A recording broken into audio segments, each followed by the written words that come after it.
अब इसी कथा को आगे बढ़ाते हैं।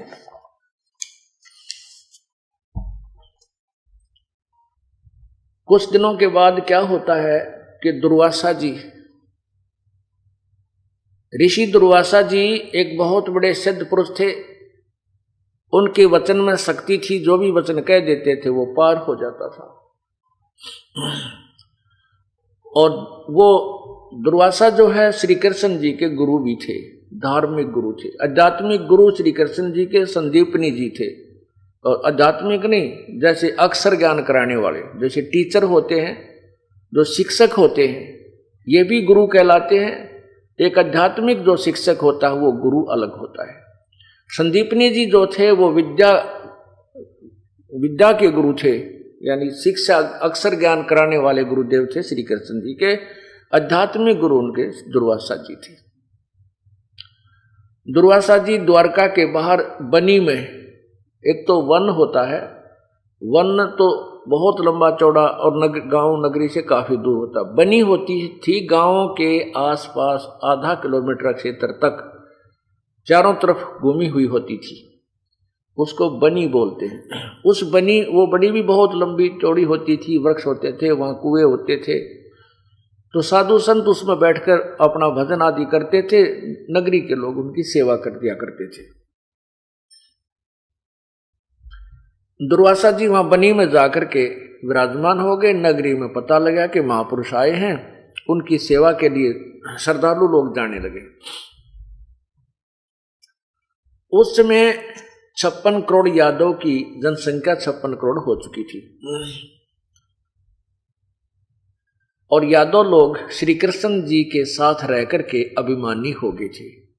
अभिमानी कैसे हो गए थे कि श्री कृष्ण जी के बराबर कोई नहीं है। क्यों नहीं? क्योंकि उन्होंने गोवर्धन उठा लिया था और कंस को मार दिया, केसी को मारा, चाणूर को मार दिया, जरासंध को मार दिया, काल्यावन को मरवा दिया, हैं?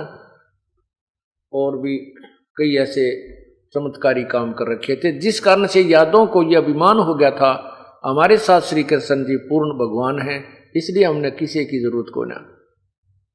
इस उद्देश्य को मध्य नजर रखते हुए उनमें अभिमान हो गया। और जवान जवान बालक, यानी 30, 35, 40 साल की उम्र के कुछ व्यक्तियों ने इकट्ठा होकर के ये एक स्कीम बनाई कि दुर्वासा के पाखंड की पोल खोलेंगे। क्या स्कीम बनाई कि यूं कहते हैं कि दुर्वासा जी आगे पीछे और वर्तमान, भविष्य और भूत की सारी बातें बता देता है। आज इसकी पोल खोल लेंगे। क्या किया कि प्रद्युम्न जो श्री कृष्ण जी के पुत्र थे, प्रद्युम्न को एक स्त्री का स्वांग बना लिया। एक गर्भवती स्त्री का स्वांग बनाया, पेट पर एक कढ़ाया बांध दिया, छोटा सा जो सब्जी छोंक लगाने का होता है। उस कढ़ाई को नीचे पेट पर बांध कर रस्सी तक पिछ लगाना, ऊपर का थोड़े थोड़े कपड़े बांध करके लोगड़ लगड़ के और बांध दिया कपड़ा ऊपर। उसके ऊपर फिर वो स्त्री वाले कपड़े पहना के और घूंघट गांगट काट के एक उसका पति नकली बना लिया। और 10-20 जने इकट्ठे होकर दुर्वासा जी के पास गए। दुर्वासा जी के पास जाकर कहा उन्होंने कि हे ऋषिवर, ये व्यक्ति है, ये इसकी पत्नी है, इनके विवाह को कई वर्ष हो गए हैं, 10-12 वर्ष हो गए हैं और इनको कोई संतान नहीं हुई। अब मुश्किल से रजा हुई है, प्रभु की कृपा हुई है, इनको आशा हुई है और ये उतावले हो रहे हैं, ये जानना चाहते हैं इनका लड़का होगा कि लड़की। अब दुर्वासा जी ने देखा, जानते हैं, तो वो तो बकवाद करने आए हुए थे। दुर्वासा जी ने कहा इस गर्भ से तुम्हारा यादों का कुल नाश होगा, तुम यादों का नाश होगा।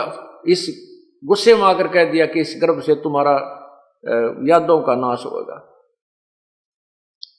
और फिर ठाया चमटा, लाल आंख करी, तो बागडियो बालक थे, मतलब बकवाद करने आए हुए थे, वो जान गए भाई ऋषि ने श्राप दे दिया। तो गांव में, नगरी में, द्वारका नगरी में इस बात की चर्चा फैल गई कि दुर्वासा जी ने श्राप दे दिया कि यादव का नाश होगा, विनाश होगा। बुद्धिमान लोग थे, समझदार व्यक्ति थे, उनको तो बहुत ज्यादा दुख हुआ कि बच्चों ने बहुत गलती कर दी, संतों के साथ छेड़छाड़ करनी अच्छी नहीं होती। और बात बिगड़ेगी। बहुत चिंतित हो गए।